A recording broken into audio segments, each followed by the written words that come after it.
A paz do Senhor a todos, estamos de volta em mais um vídeo do nosso canal. Hoje eu quero falar acerca do selo, cajado e do lenço de Judá, que teve ali relação com a sua nora Tamar, morrendo seus filhos. Ele então, morrendo 2 filhos, ele guarda o 3º filho com medo de dar também para Tamar e com medo desta criança, já na fase adulta, morrer. Ele então resguarda este filho.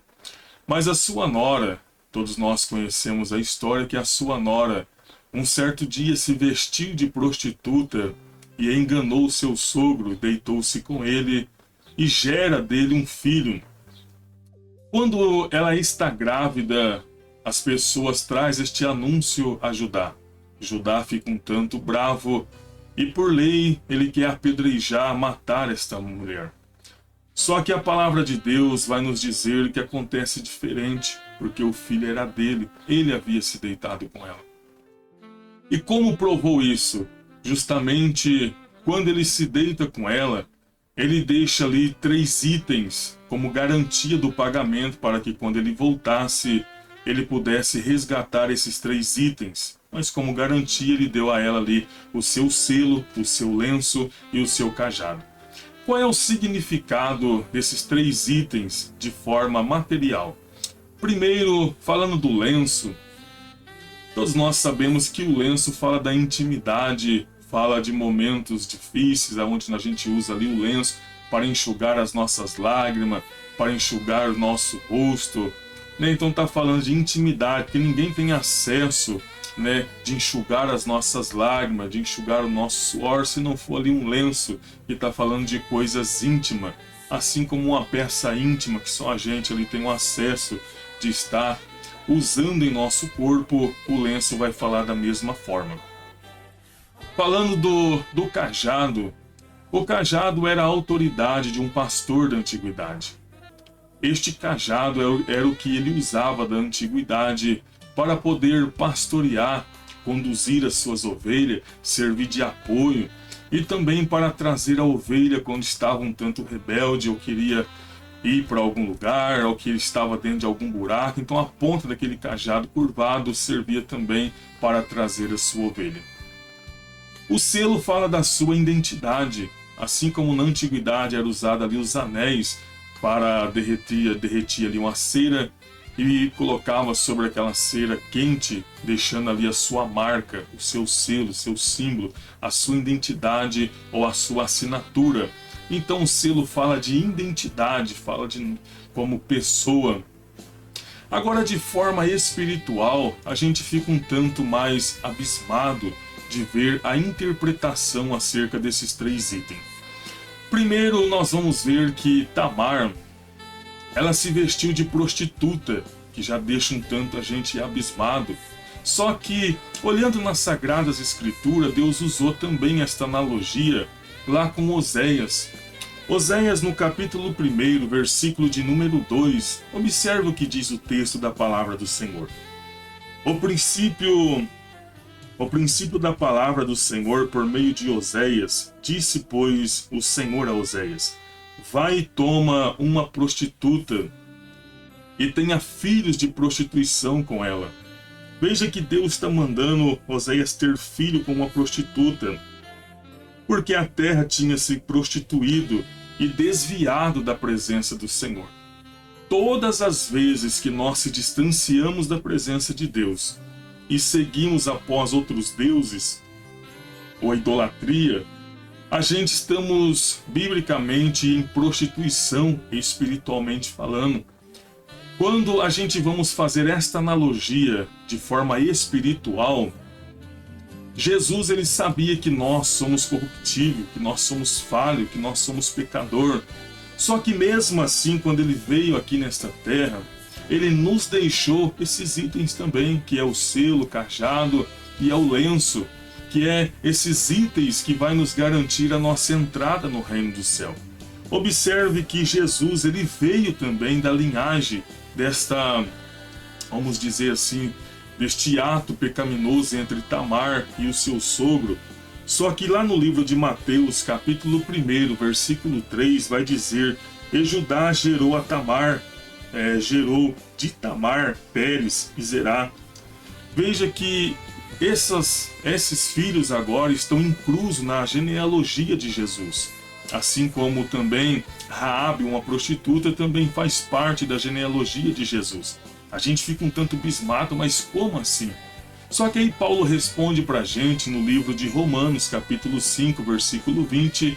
Paulo vai dizer que aonde abundou o pecado, superabundou a graça. Ou seja, veio vindo essa sequência de pecado, essa genealogia de tantas transgressões de pecado e prostituição, mas chegando em Jesus, superabundou a graça.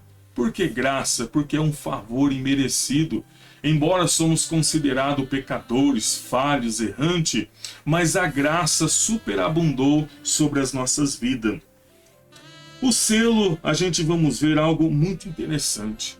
Se nós olharmos um pouco mais atrás, lá no livro de Êxodo, capítulo 12, versículo 13, nós vamos ver que foi uma ordem que o próprio Deus deu a Moisés para que orientasse ao povo israelita, para que matasse ali um cordeiro, e se a família fosse pequena, juntassem duas, mas tinha que consumir todo aquele cordeiro assado, e o sangue daquele cordeiro tinha que ser passado no umbral da porta, para que quando o anjo da morte passasse, toda a casa que tivesse ali a marca do sangue estaria protegido, que é a forma de um selo, uma marca, uma identidade que Deus mandou colocar para que não morresse os seus primogênitos. No livro de Apocalipse, capítulo 7, versículo 4, nós vamos ver também que os 144 mil assinalados ou selados, que são os judeus, 12 mil de cada tribo, formando 144 mil assinalados, todos eles foram selados também ainda aqui na terra. E lá no capítulo 14 nós vamos ver que eles já estão no Monte Sião, ou seja, já subiram, foram marcados aqui embaixo e subiram com o cordeiro, mas foram selados também. Por que selado? É a marca, é a garantia de forma espiritual que vai garantir a nossa entrada no reino de Deus. Quando nós vamos ver ainda também no livro de Coríntios, capítulo 1, versículo 21 e 22, mas o que nos confirma convosco em Cristo é o que nos ungiu, que é Deus. Versículo 22 diz, o qual também nos selou e nos deu o penhor do Espírito em nossos corações. Lá acerca do lenço, ainda a gente vamos ver também em João, capítulo 14, versículo 26, é interessante que o Espírito Santo é o Espírito Consolador. Eu não falei lá atrás que de forma material o lenço fala de intimidade, de enxugar as lágrimas. Então nós vamos ver aqui também que o Espírito Santo, no livro de João, capítulo 14, versículo 26, mas aquele Consolador, o Espírito Santo, que o Pai enviará em meu nome, esse vos ensinará todas as coisas e vos fará lembrar de tudo quanto vos tenho dito. Veja que ele é o Espírito que Consolador, que consola em momentos de dor, momentos de aflição, momentos de angústia. Esse Espírito está ali. Paulo ainda escreve aos Romanos, no capítulo 8, versículo 26, dizendo que o mesmo Espírito intercede por nós com gemidos inexprimíveis. Então nós vamos ver que de intimidade, de consolo, de momentos íntimos, onde o Espírito Santo conforta os nossos corações e alegra a nossa alma. E falando de cajado, no capítulo 16, versículo 18 e versículo 19, está escrito dizendo, pois também eu te digo que tu és Pedro, e sobre esta pedra edificarei a minha igreja, e as portas do inferno não prevalecerão contra ela. E eu te darei a chave do reino do céu, e tudo que ligares na terra será ligado no céu, e tudo que desligares na terra será desligado no céu. Veja que a autoridade de forma espiritual, ela continua. Ou seja, tudo que ligares aqui será ligado lá em cima. Tudo que desligares aqui também será desligado lá em cima. Então o cajado de forma espiritual, ele continua conosco. Então nós vamos ver que de forma espiritual, este selo, que é o Espírito Santo, Jesus, sabendo que nós somos pecadores, errantes, todos os dias, né? Mas mesmo assim ele deixou o selo, que é a garantia que vai nos fazer entrar no reino de Deus. Enviou o seu Espírito Santo de forma íntima para que nos console, para que esteja conosco, para que sempre esteja ao nosso lado, nos ajudando, até como pedir, como orar e como buscar a Deus. E deixou também a autoridade de forma espiritual para fazermos a obra, para irmos avante e pregarmos a palavra de Deus. E tudo isso será confirmado pelo próprio Jesus Cristo, e de forma espiritual nós vamos cada dia usufruir desta promessa.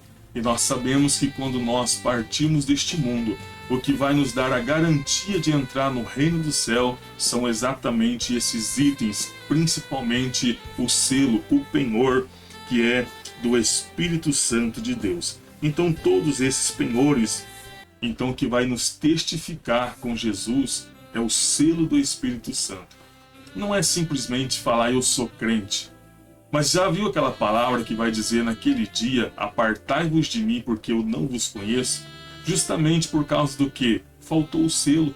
Você pode fazer a obra, você pode pregar a palavra, você pode falar no nome de Jesus, pode andar no nome de Jesus, mas naquele dia o que vai fazer você entrar no céu é o selo em seu coração. Se este selo não estiver aí, se você não foi selado pelo Espírito Santo de Deus, busque o quanto antes ser selado, para que você possa adentrar no reino de Deus, em nome de Jesus. Amém? Deus abençoe.